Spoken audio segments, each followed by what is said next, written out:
बात करते हैं इंटेलिजेंस टॉपिक की, इससे भी 1 से 2 ही क्वेश्चन आते हैं, 2 से ज्यादा क्वेश्चन इंटेलिजेंस से भी नहीं आते, बट पढ़ना तो है ही अगेन। ठीक है जी। तो अगर हम बात करें इंटेलिजेंस की, तो इंटेलिजेंस यानी बुद्धि, हम सभी को पता है इंटेलिजेंस यानी बुद्धि। बुद्धि की जब हम बात कर रहे हैं, बुद्धि अपने आप में ऐसा टॉपिक है जो बहुत कंट्रोवर्शियल है। अलग अलग लोग बुद्धि की अलग अलग परिभाषाएं देते हैं, अलग अलग तरह से बुद्धि को देखते हैं, सब बुद्धि को समान नहीं मानते। ठीक है ना। कुछ लोग कहेंगे जिसमें लॉजिकल इंटेलिजेंस है वही लॉजिकल है ना। मैम आज लेट्स लर्न लग रही हैं, हाँ कह सकते हो आप, येलो येलो डर्टी फेलो। चलो आगे बढ़ते हैं। देखिएगा, अगर हम बात करें इंटेलिजेंस की, तो बुद्धि क्या है? इंटेलिजेंस शब्द की उत्पत्ति लैटिन भाषा के इंटेलिजियर से हुई थी। यानी इंटेलिजियर एक वर्ड था जिसका मतलब होता है टू अंडरस्टैंड। तो इंटेलिजेंस क्या है? आप चीजों को समझते हैं, अडेप्ट करते हैं एनवायरमेंट में, रीजनिंग करते हैं, और आपकी सीखने की क्षमता ये किसमें आएगी? बुद्धि में आएगी, यानी बुद्धि के अंतर्गत आएगी। ठीक है ना।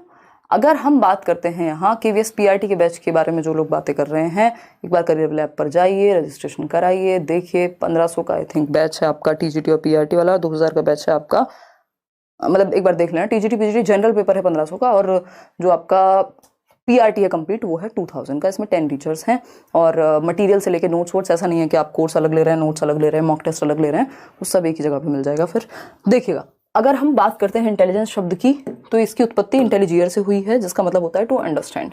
इंटेलिजेंस की जब हम बात कर रहे हैं, तो इंटेलिजेंस हेरिडिटी से अधिक प्रभावित होती है, ये बात हम याद रखें। यानी जो आपका IQ है वो ज्यादा प्रभावित किससे है? आपके बुद्धि, आपकी हेरिडिटी से है। तो IQ ऐसा नहीं होता कि आंख बंद की और IQ बढ़ गया। IQ बढ़ना अपने आप में ही बहुत सालों में थोड़ा बहुत अंतर आता है, बहुत बड़ा अंतर IQ में नहीं आता। इंटेलिजेंस यानी हेरिडिटी से अधिक प्रभावित होती है। दूसरा, एबिलिटी को आप इंक्रीज कर सकते हो, यानी क्षमताओं को आप बढ़ा सकते हो over the period of time, but IQ अचानक से बढ़ जाएगा, बहुत ही कम संभावना होती है और बहुत ही कम परसेंटेज में बढ़ता है ना।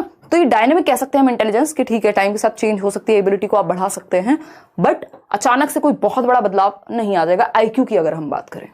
ठीक। Intelligence is the ability to reason, आपके तर्क करने की क्षमता, आपके एनवायरमेंट में अडेप्ट करने की क्षमता, और आपके सीखने की क्षमता। भाई आप ठंड में हैं कहीं, तो आप ये थोड़ी देखेंगे ये जो कपड़ा है, ये जो ब्लैंकेट आपको मिला है, रजाई आपको मिली है, अगर मिल रही है, आप ठंड में एकदम ऐसे खड़े हुए थे बर्फ में, और आपको कोई लाके गर्म कंबल दे दे, तो आप पहले ये देखेंगे इसकी क्वालिटी कैसी है, इसमें से बदबू तो नहीं आ रही है, आप जान बचाएंगे वहां। तो ये आपकी अडेप्ट करने की क्षमता है कि आप जैसे माहौल में होते हैं वैसे आप अडेप्ट कर जाएं, तो आप इंटेलिजेंट कहलाएंगे, अदरवाइज तो आप खत्म। ठीक। तो ability to reason, adept and to learn. गर्मियों में आप अलग तरीके से चीजें करते हैं, सर्दियों में आप अलग तरीके से चीजें करते हैं, तो यानी आप अडेप्ट करते हैं। नई जगह पे आपका ट्रांसफर होता है, आप वहां अडेप्ट करते हैं। नई जगह पे आप शिफ्ट होते हैं, वहां आप अडेप्ट करते हैं। ये कहां से आ रहा है? आपकी बुद्धि की क्षमता से आ रहा है कि आप अडेप्ट कर लेते हैं, आप चीजें सीख लेते हैं, आप चीजों में तर्क कर लेते हैं। कितना बेहतर कर लेते हैं उतनी बेहतर आपकी इंटेलिजेंस कही जाएगी। एक ये ऐसी परिभाषा है जो सब जगह चलती है। अब ये स्टैनफोर्ड बिने इंटेलिजेंस स्केल है, IQ की एक टेबल है। IQ किसने दिया? अभी आएंगे उस पर। ठीक। IQ टेबल है ये। IQ बेसिकली एक स्कोर है जो आपकी बुद्धि के स्तर को मापने के लिए दिया गया, और इसमें कई सारी चीजें हैं, अलग अलग लोगों ने अलग अलग टेबल्स दी हैं, बट यहां जो बेसिक आपको याद रखना है, एक तो वो याद रखना है कि जो एवरेज IQ होता है वो 90 से 110 यानी 109 के बीच होता है औसत IQ, और मोर देन 50% लोग यहीं फॉल करते हैं, यानी मोर देन 50% लोग औसत IQ ही रखते हैं, 90 से 110 जिसको हम कह रहे हैं। इडियट यानी बिल्कुल ही जड़ बुद्धि जिसको हम कह रहे हैं, वो है 20 से या 25 से भी कम अगर आपका IQ है। ठीक। ये अलग अलग टेबल में अलग अलग मिलेगा। हम स्टैनफोर्ड बिने इंटेलिजेंस स्केल पढ़ रहे हैं जो कि स्टैंडर्डाइज्ड है एक तरह से। ठीक। अगर हम बॉर्डर लाइन की बात करें, जो बिल्कुल बॉर्डर लाइन पे है, पढ़ा तो आप सकते हैं लेकिन बहुत ज्यादा बुद्धि के स्तर पे आगे नहीं है, 70 से 79 तक। जो जीनियस है, गिफ्टेड है, गिफ्टेड मतलब गिफ्टेड ही है वो, फिर आपकी दुनिया के लिए ही गिफ्ट है वो एक तरह से। अगर अच्छे से उसको हम यूज कर पाए गिफ्टेड बच्चे को, तो वो रिसोर्स हो जाएगा पूरी दुनिया के लिए, क्योंकि ऐसे ही लोग फिर डिस्कवरीज करते हैं, ऐसे ही लोग साइंटिस्ट से लेकर के और अलग अलग क्षेत्र में कुछ बेहतर करके निकलते हैं। ठीक है। तो जिसका IQ ओवर 140 है, या कई जगह पे आपको इंडियन कॉन्टेक्स्ट में 130 प्लस को भी गिफ्टेड कह देंगे। ठीक, तो ये एक बेसिक सी बात है। मोरॉन कहते हैं 50 से 69 वाले को, बट ये मोरॉन टाइप या इस तरह के जो डायरेक्ट क्वेश्चंस हैं वो एस्टेट वगैरह में ज्यादा देखने को मिलते हैं। तो बेसिकली आपको याद रखना है, एक तो एवरेज आईक्यू जरूर याद रखिए 90 से 110। एवरेज मतलब जितनी उम्र है और उसी हिसाब का आपका मानसिक स्तर है तो आप एवरेज कहलाएंगे। अगर उम्र से आगे हैं तो फिर आप थोड़े से सुपीरियर कहलाएंगे, अबव एवरेज कहलाएंगे। तो ये है आपका कॉन्सेप्ट ऑफ आईक्यू। अगर आप आईक्यू के फॉर्मूला को देखते हैं, क्या देखते हैं, आईक्यू के फॉर्मूला को देखते हैं, तो कॉन्सेप्ट ऑफ आईक्यू तो दे दिया था। एक व्यक्ति हैं 1908 में ही 1912 में विलियम स्टर्न, अगर पेपर में पहले पूछा जा चुका है, आपको याद रखना है स्टर्न ने दिया है। अगर कॉन्सेप्ट ऑफ आईक्यू की बात हो, यानी जो आईक्यू का कॉन्सेप्ट है, ये जो बुद्धि लब्धि की अवधारणा है, वो किसने दी, तो वो दी विलियम स्टर्न ने 1912 में। उससे पहले इंटेलिजेंस टेस्ट आ चुका था। इंटेलिजेंस टेस्ट पहले आईक्यू के बेस पे नहीं होता था, आईक्यू तो बाद में डेवलप हुआ है।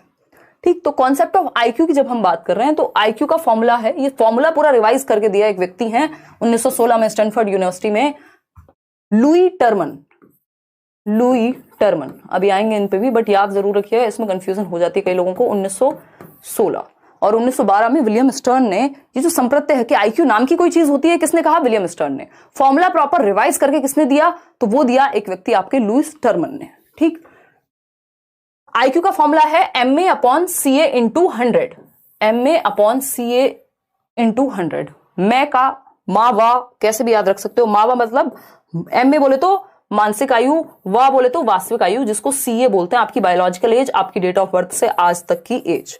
इनको अपॉन में रखते हैं और मल्टीप्लाई 100 से जरूर करते हैं। कई बार डायरेक्ट फॉर्मूला पूछ लिया जाता है, ऑफलाइन पेपर्स में बहुत बार फॉर्मूला पूछा हुआ है, ऑनलाइन में अभी तक नहीं पूछा क्योंकि एक ही बार हुआ है, तो पता कुछ नहीं है, लेकिन पूछ सकता है बिल्कुल। और दूसरा इसी के अराउंड पूछ सकता है। मान लीजिए कोई बच्चा है जिसकी रियल एज, यहाँ पे क्रोनोलॉजिकल एज जिसको हम वास्तविक आयु कहते हैं, जब से आपकी डेट ऑफ बर्थ है, जितने साल आपको धरती पे भटकते हुए हो गए, उतनी आपकी क्रोनोलॉजिकल एज होगी। बायोलॉजिकल यानी उतनी ही आपकी जैविक एज है, तब से आप जीवित हैं। ठीक, तो अगर आप मान लीजिए 10 साल के हैं वास्तविक रूप से, और मेंटल एज क्या होती है, जिस लेवल पे आपका दिमाग काम करता है। हम बोलते हैं ना, ये बच्चा तो अपनी उम्र से आगे सोचता है, या फिर जितनी समझ अपनी एज तक आ जानी चाहिए थी उतनी भी नहीं आई। तो अगर मेंटल एज आपकी 10 से ऊपर है, 12 साल है, तो इसका मतलब आप एवरेज से ऊपर निकल गए। ठीक, तो कई बार तो ये फॉर्मूला में रख के क्वेश्चन सॉल्व करने को भी दे देता है, इजी होता है। 2 चीजें गिवन होंगी, एक चीज निकालनी होगी। तो मान लीजिए किसी बच्चे की रियल एज जो है, क्रोनोलॉजिकल CA जो है, बायोलॉजिकल एज, वो 10 वर्ष है, उसका दिमाग 12 वर्ष के बच्चे के जितना काम करता है। तो यहाँ पे हमें सिंपल पता चल गया, जो मेंटल एज है, मानसिक आयु है, वो है 12 वर्ष, जो वास्तविक आयु उसको नीचे रखते हैं 10 वर्ष, 100 से गुणा कर देंगे, 120 IQ आ गया। और हमें पता है 90 से 110 जो है वो क्या है, एवरेज IQ है, औसत है। तो इसका मतलब औसत से तो ये बच्चा ऊपर हो गया। अगर आपकी जितनी एज है, मान लीजिए बच्चा 10 साल का है और 10 ही साल के लेवल पे उसका दिमाग चलता, तो औसत IQ निकल के आता। भाई एवरेज है आप, जितना आपकी एज है उतना ही आपका दिमाग चलता है, मानसिक आयु आपकी उतनी ही है, तो आप औसत हो गए।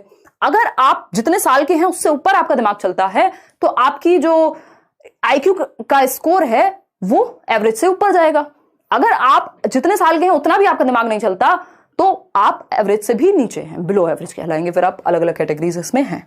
तो chronological age is the biological age from the birth, कि जब से आपका जन्म हुआ है, वो जितने भी साल आपको हो चुके हैं धरती पे, वो है आपकी CA।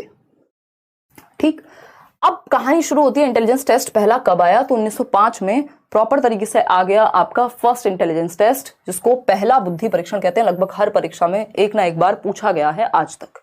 ठीक है जी।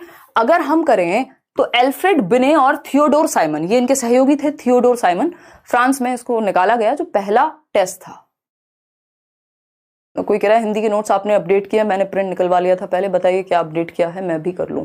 पीयूष, वो थोड़े बहुत ही चेंजेस होते हैं, तो एक काम कर लो, जो नए वाले नोट्स हैं उनको कंप्यूटर में किसी चीज में खोल के और देख लो एक बार, जो जो चेंजेस हो उसको लिखते जाओ अपना। ये कौन सी बड़ी समस्या है, इतनी तो समस्या समाधान करता आप लोग हैं ही, है ना। हाँ, बहुत हद तक शरीक, बहुत हद तक। चलिए कहानी समझते हैं। इंटेलिजेंस की कहानी कैसे शुरू हुई, फ्रांस में शुरू हुई थी।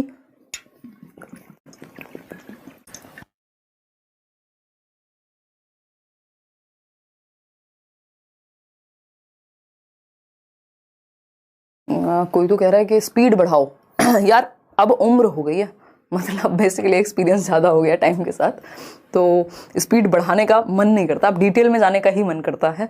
नहीं तो फिर क्या अंतर है, अभी कितने सारे तो अपने ही लर्नर्स हैं, उन्होंने कितने यूट्यूब चैनल्स बनाए हुए हैं, वो भी सिखा रहे हैं, सब अच्छी बात है, बट थोड़ा अगर हम अच्छे से पढ़ लेंगे तो अच्छा रहेगा, है ना। अब 6 साल से सेशन चल रहे हैं, अब तो रिटायरमेंट में ले लेती, बट मुझे ये काम इतना पसंद है कि मैं क्या करूं, अगर ये नहीं करूं तो मुझे अच्छा नहीं लगता। देखो एल्फ्रेड बिने एंड थियोडोर साइमन, चलो फिर भी कोशिश करते हैं, बढ़ा देंगे स्पीड, डोंट वरी। स्पीड बढ़ाने का मतलब होता है चीजें छूटेंगी फिर तो, या टू द पॉइंट बहुत ज्यादा हो जाएंगी, तो जो व्यक्ति पहली बार पढ़ने की कोशिश कर रहा है उसके सर से ऊपर से जाएंगी चीजें, वो स्पीड बढ़ा के लास्ट में 1 दिन पहले सेशन से तो तब कर लेंगे, मतलब पेपर से 1 दिन पहले वाला या 2 दिन पहले वाला। तो एल्फ्रेड बिने और थियोडोर साइमन ने 1905 में पहला टेस्ट फ्रांस में निकाला, और इसके रीजंस अलग थे कि वहां के जो बच्चे हैं आर्मी में भेजना था कुछ लोगों को देखना था कि उनका स्तर किस लेवल का है, उसका दिमाग। और इस टाइम पे ये क्या होता था कि क्वेश्चंस पूछे जाते थे, क्वेश्चंस के बेस पे इंटेलिजेंस को डिसाइड करते थे, आईक्यू जैसा कुछ नहीं था, ठीक। तो इंटेलिजेंस टेस्ट पहला किसने निकाला, एल्फ्रेड बिने ने, पेपर में पूछा जा चुका है बहुत बार बहुत जगह पे। इसके बाद आता है 3 साल बाद 1908 में ये टेस्ट रिवाइज होता है, फिर 12 में भी हुआ, ये टेस्ट रिवाइज ही होता रहा आधे जीवन। तो 1908 में क्या हुआ, मेंटल एज का कॉन्सेप्ट आया, ये टेस्ट रिवाइज हुआ। मानसिक आयु का संप्रत्यय किसने दिया, एल्फ्रेड बिने ने दिया, यानी जो आप आईक्यू के फॉर्मूला में देख रहे थे वो मेंटल एज किसने दी थी, बिने ने दी थी। क्रोनोलॉजिकल एज किसी को देने की जरूरत नहीं है क्योंकि वो होती ही है, ठीक है ना। तो मानसिक आयु का जो संप्रत्यय है अगर आपसे पूछे वो किसने दिया, तो 1908 में जब ये टेस्ट रिवाइज हुआ, पहला इंटेलिजेंस टेस्ट, अल्फ्रेड बिने लिख लीजिएगा, हिंदी में नाम सेम ही रहने वाला है। 1912 की अगर हम बात करें तो 1912 में आईक्यू का कॉन्सेप्ट आया, समझ गए आप। 1908 में मेंटल एज, 12 में आईक्यू का कॉन्सेप्ट विलियम स्टर्न के द्वारा दिया गया, और 1916 में जो फॉर्मूला है अपडेट होकर के किसके द्वारा दिया गया, जो आज हम फॉर्मूला पढ़ रहे हैं इसमें 100 लगाया गया, टर्मन के द्वारा,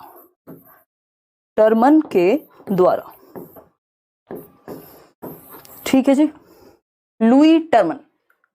क्लियर है बात, आशीर्वाद चाहिए। अरे सर आप पढ़ रहे हैं, मेहनत कर रहे हैं, बस सब कुछ बढ़िया है। फिर देखिएगा, तो ये इसमें कुछ ईयर्स हैं, 1905 पहला इंटेलिजेंस टेस्ट, 1908 मेंटल एज का कॉन्सेप्ट, फिर 1912 में विलियम स्टर्न ने आईक्यू यानी बुद्धि लब्धि की अवधारणा दी, और 1916 में आईक्यू का फॉर्मूला आया टर्मन के द्वारा।